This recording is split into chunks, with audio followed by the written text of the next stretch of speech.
Dari Sabang sampai Merauke, berjajar pulau-pulau. Kami anak pramuka, asli Indonesia. Ini lagu pramuka, made in Indonesia. Kami anak pramuka, asli Indonesia. Ini lagu pramuka, made in Indonesia.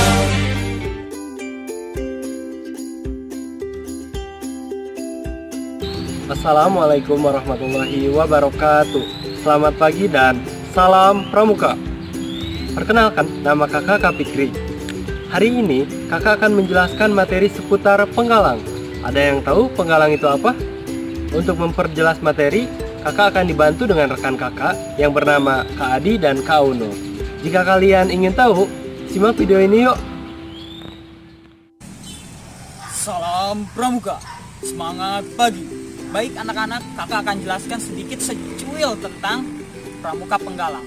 Pramuka penggalang adalah tingkatan pramuka setelah siaga. Nah, yang anggotanya itu berisi dari umur 10 tahun sampai 15 tahun. Nah, tingkatan dalam pramuka penggalang itu ada 4. Ingat ya, ada 4. Yang pertama, pramuka ramu, pramuka penggalang ramu, pramuka penggalang rakit, pramuka penggalang terap, sama yang terakhir tingkatannya paling tinggi adalah pramuka penggalang Garuda. Mengapa disebut pramuka penggalang? Karena kiasan masa penggalangan perjuangan bangsa Indonesia, yaitu pada saat para pemuda mempersatukan untuk kedaulatan atau kemerdekaan Indonesia. Maka pada saat itu terjadilah sebuah sejarah, yaitu pada tanggal 28 Oktober 1928 terjadilah Hari Sumpah Pemuda. Dalam tingkatan penggalang disebut regu. Regu itu terdiri dari 8 sampai 10 orang. Nah, biasanya untuk putra itu dinamakan dengan nama hewan dan putri dinamakan dengan nama bunga. Regu itu terdiri dari pindru. Pindru itu singkatan dari pimpinan regu, dan wapindru, wakil pimpinan regu. Nah, regu itu dalam kelompok-kelompok dalam regu itu jika disatukan dipimpin oleh yang namanya pratama. Pratama itu pemimpin regu utama putra, dan untuk putri dipimpin oleh yang namanya pratami, pemimpin regu utama putri. Trisatya, demi kehormatanku, aku berjanji akan bersungguh-sungguh 1. Menjalankan kewajibanku terhadap Tuhan, Negara Kesatuan Republik Indonesia, dan mengamalkan Pancasila. 2. Menolong sesama hidup dan ikut serta membangun masyarakat. 3. Menepati dasa dharma. Cara pembacaan yang baik dan benar tentang Trisatya. Jadi di sini kakak akan menjelaskan kepada adik-adik isi kandungan Trisatya. Nah, dalam Trisatya itu ada 6 kewajiban yang harus adik-adik ketahui dan yang harus adik-adik terapkan. Yang pertama yaitu kewajiban terhadap Tuhan Yang Maha Esa. Insya Allah dalam Al-Irsyad ini Tuhan Yang Maha Esa yaitu adalah Allah Subhanahu wa Ta'ala. Sudah tertera pada surat Al-Ikhlas, yaitu Qul huwallahu ahad, yaitu katakanlah Allah itu satu. Dan yang kedua yaitu kewajiban terhadap negara. Nah, terhadap negara ini contohnya kita setiap hari Senin mengikuti upacara dengan hikmat, dengan disiplin, dan menyanyikan lagu Indonesia Raya.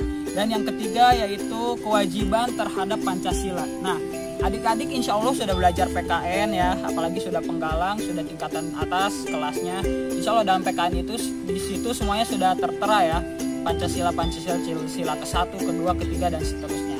Dan yaitu kewajiban yang keempat ada kewajiban terhadap sesama hidup. Nah, kewajiban terhadap sesama hidup itu yaitu terhadap lingkungan atau hewan, tumbuhan, yaitu kita melestarikan apa, misalnya tumbuhan kita jaga, hewan jangan kita sakiti, kita rawat. Nah, untuk selanjutnya itu kewajiban terhadap masyarakat.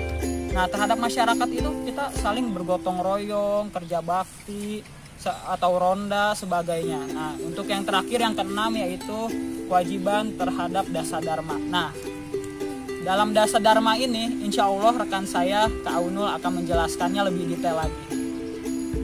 Anda pasti kepo kan? Silahkan simak setelah ini. Salam Pramuka, semangat pagi. Oke, baik. Di sini kakak akan sedikit melanjutkan materinya mengenai dengan kode etik penggalang. Nah, salah satu kode etiknya adalah Dasa Dharma. Oke, Dasa Dharma yang pertama adalah takwa kepada Tuhan Yang Maha Esa. Nah, takwa kepada Tuhan Yang Maha Esa salah satu contohnya adalah beribadah kepada Allah Subhanahu wa taala. Untuk agama yang lain mungkin beribadah sesuai dengan kepercayaan masing-masing. Terus yang kedua adalah patuh dan berbakti kepada kedua orang tua. Dan yang lain adalah sayang kepada sesama saudaranya. Oke, adapun yang kedua yaitu cinta alam dan kasih sayang sesama manusia. Nah, salah satu contoh untuk Dasa Dharma yang kedua ini adalah menjaga kelestarian alam, menjaga kebersihan sekolah, menjaga kebersihan kelas, menjaga kebersihan rumah, menjaga kelestarian alam baik fauna dan floranya, baik tumbuhan dan hewannya. Nah, terus membantu fakir miskin atau yang tidak mampu atau yang kurang mampu, dan terakhir mungkin mengunjungi teman yang sakit atau mengunjungi sesama manusia yang sakit. Ya, Dasa Dharma yang ketiga adalah patriot yang sopan dan kesatria. Nah, apa itu patriot yang sopan dan kesatria? Adalah sebagai berikut. Mungkin yang pertama adalah mengikuti upacara sekolah, baik upacara sekolah yang hari Senin ataupun upacara pramuka. Terus menghormati yang lebih tua dan menyayangi yang lebih muda. Terus ikut serta dalam mempertahankan negara kita, berjuang untuk NKRI tentunya.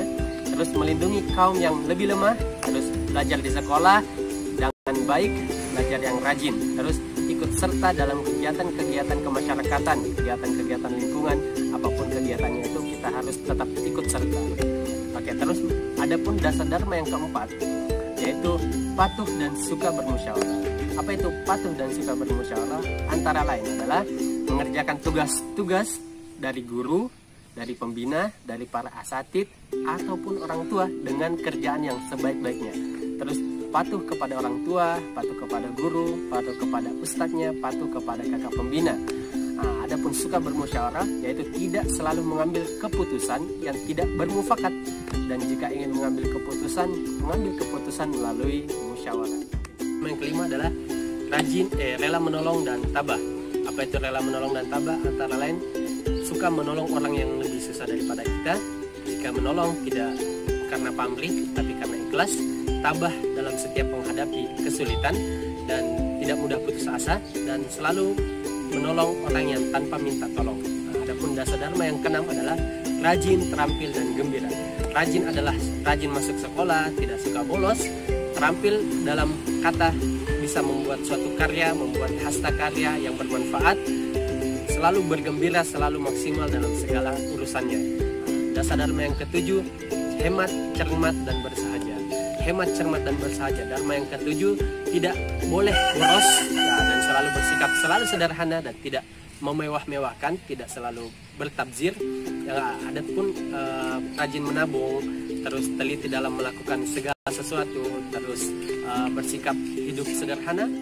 Adapun Dasa Dharma yang ke-8 adalah disiplin, berani, dan setia. Apa itu Dharma ke-8? Di antaranya adalah selalu menepati waktu yang telah ditentukan, mendahulukan kewajiban terlebih atas apa yang haknya, berani mengambil keputusan, tidak pernah mengecewakan orang lain, tidak pernah ragu-ragu dalam mengambil keputusan. Terus yang ke-9 adalah bertanggung jawab dan dapat dipercaya. Apa itu Dharma yang ke-9? Bertanggung jawab dan dapat dipercaya. Di antaranya adalah menjalankan segala sesuatu dengan sikap bersungguh-sungguh. Nah, terus tidak pernah mengecewakan orang lain pula. Terus bertanggung jawab dalam setiap tindakan. Dharma yang ke-10 adalah suci dalam pikiran, perkataan, dan perbuatan. Apa itu suci dalam pikiran dan perkataan dan perbuatan? Di antaranya adalah berusaha untuk berkata baik dan benar dan tidak pernah berbohong tentunya. Terus tidak pernah menyakiti perkataan orang lain. Terus tidak pernah menyinggung orang lain. Terus selalu berbuat baik kepada semua orang tentunya. Oke, sekian Dasa Dharma. Kita lanjut ke materi selanjutnya. Dasa Dharma Pramuka. Pramuka itu 1. Takwa kepada Tuhan Yang Maha Esa.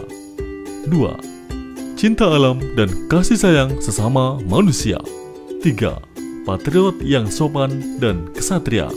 4. Patuh dan suka bermusyawarah. 5. Rela menolong dan tabah. 6. Rajin, terampil, dan gembira. 7. Hemat, cermat, dan bersahaja. 8. Disiplin, berani, dan setia. 9. Bertanggung jawab dan dapat dipercaya. 10. Suci dalam pikiran, perkataan, dan perbuatan. Nah, kalian tadi sudah mempelajari dan menguasai materi-materi yang ada di penggalan. Nah, sekarang di sini kakak akan memberitahu dan menjelaskan kegiatan-kegiatan yang ada di penggalang.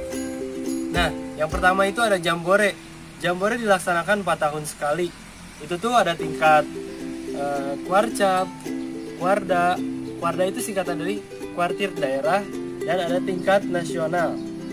Nah, selanjutnya ada lomba tingkat. Lomba tingkat itu terdiri dari 5 tingkatan, yaitu LT1 tingkat sekolah, LT2 tingkat kuaran, LT3 tingkat kuarcap, LT4 tingkat kuarda, LT5 tingkat nasional.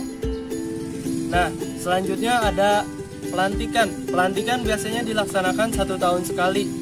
Melantik ramu, melantik gudeg, melantik rakit, dan sebagainya. Nah, selanjutnya ada Dian Pindru.